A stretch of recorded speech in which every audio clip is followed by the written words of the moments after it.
पोशाख the clothing hub मुंढा Selu. पोशाख मुंढा सेलू. गुणवत्तेला प्रथम प्राधान्य देणारे प्रशिक्षण केंद्र. भाऊराव घांडगे यांचे अक्षय कॉम्प्युटर, शास्त्रीनगर, HDFC बँकेच्या मागे, सेलू.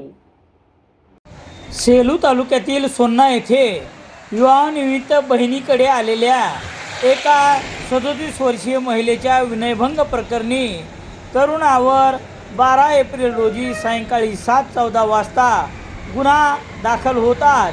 या तरुणास पोलिसांनी ताब्यात घेऊन 13 एप्रिल रोजी न्यायालयात हजर केले असता न्यायालयाने त्याची जेलमध्ये रवानगी केली आहे. या घटनेमुळे सोन्नासह सेलू शहरात खळबळ उडाली आहे. याबाबत समजलेली माहिती याप्रमाणे. सेलू तालुक्यातील सोन्ना येथे विवाह समारंभानिमित्त आपल्या बहिणीकडे आलेल्या एका 37 वर्षीय विवाहित महिलेस गावातील एका तरुणाने दारूच्या नशेत घरापुढे येऊन टॉन्टिंग केली. ही घटना 12 एप्रिल रोजी सकाळी 10 वाजता घडली. याच दिवशी बहिणीचे पती आणि इतर मंडळी लग्नाच्या कामानिमित्त दुपारी 2 वाजता सेलू येथे गेले असताना या तरुणाने फिर्यादी महिला समोरच्या खोलीत एकटी असल्याचे पाहून घरात प्रवेश केला आणि अश्लील संवाद करत नको ती मागणी करत महिलेस जवळ ओढले आणि विनयभंग केला. तसेच तोंडावर बुक्की मारून अश्लील संवाद करत जीवे मारण्याची धमकी देत पळून जाताना बहिणीसह इतर नातेवाईक मदतीला धावून आले.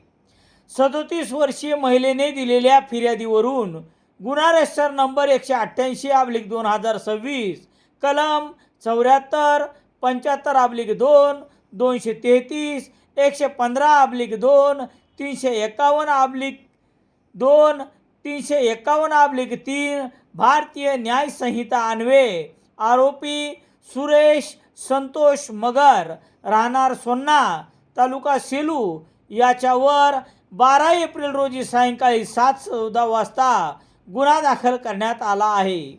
पोलिसांनी तक्रार दाखल होतात आरोपी सुरेश मगर यास ताब्यात घेतले असून 13 एप्रिल रोजी न्यायालयासमोर हजर केले असता सेलू न्यायालयाने न्यायालयीन कोठडी सुनावल्याने आरोपीची रवानगी जेलमध्ये करण्यात आली आहे.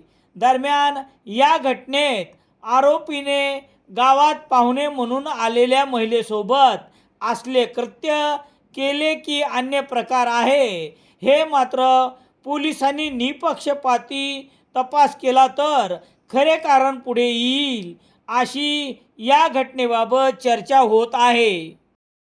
रामेश्वर गटकळ यांचे विद्यार्थ्यांचे भविष्य घडवणारे गटकळ करिअर अकादमी पोलीस भरती नवीन बॅच सुरू. सेलू शहरात दैनिक लोकसत्ता घरपोच मिळण्यासाठी Balaji newspaper agency, bus stand, Selu.